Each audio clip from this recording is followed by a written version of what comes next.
So, Carl, in your latest fitness monitoring class, you gave the example of our row and burpee over erg test, the FME, which is 10 rounds for time of a 500-meter row and then 15 burpees over erg. And we're going to use that test and the case study that you laid out for it as a starting point for the conversation on how we go from applying an FME with our client, so having them do that test, deciding what actually matters from that information, and ultimately transitioning into a program design that is specifically targeted to improve that test result. So we have that as our starting point. In the class, there were a few considerations you laid out that were, how do we look at not just the result, and remind me of what was the time that our case study got? 40 minutes and 12 seconds. So we find out that our client does 40 minutes and 12 seconds on their 10 rounds for time on the row and burpee.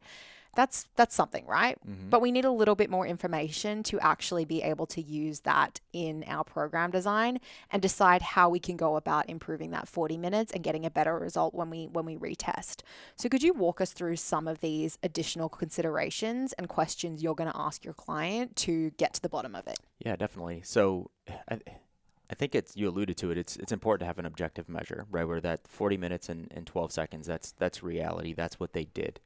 If they did it tomorrow, whether that got better or worse, like that test, the objective measure will either improve or it will get worse, right? So I'm not saying let's ignore that, but we can dig a little bit deeper, and it's not that challenging to just dig a little bit deeper.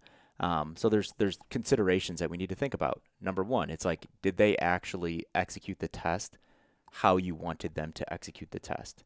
So for this specifically, it's like, did they look at the total volume of this test and they were just completely freaked out by it, where they're like, maybe they're an analytical thinker and they sat down on the rower and they're like, oh my gosh, I am doing 5,000 meters and I'm doing 150 burpees over the erg inside of this test.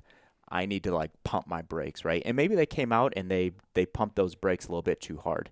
And, maybe their 5K row time trial, they averaged like 147 per 500 meters, and they came out at 217. And then they held 217 until they got halfway through, and they're like, okay, like I can pick this up, right? And then they ended with 40 minutes and 12 seconds. But that wasn't like a true capacity test for them. They kind of sandbagged that because they were kind of afraid of the total volume. So it's important to understand how they attacked that test. Did they execute it the way that we wanted it to be executed? And the way that we want to execute every FME is that we want to execute it at the highest intent possible in that amount of time. Okay, so if they sandbagged the first half of it, they didn't do that, right? So if we just had a conversation with them and we were like, okay, I want you to attack it in this way instead, and you give them like a strategy, and then they do come back and do it tomorrow, and they knock 5 minutes off of that, you did nothing as a coach, and you're a genius in being an expert program designer to do that. You just told them how to do the test. So the execution piece is really important when you want to actually get a measure, a true measure of how someone's attacking. It sounds a little bit silly as well, but I think there's a zooming out that coaches need to do about how they set the client up for success or not with that test too. And I mean, at the end of the day, we are the ones implementing the FME, so we should know this going into it, but making sure that you're thinking about something like, I'm not giving them a heavy deadlift day right before having them do this row burpee over the erg test compared to the time prior when they came into it after a rest day. Yeah. So just thinking about how we're actually setting them up for that FME could affect their ability to actually execute the test properly as well.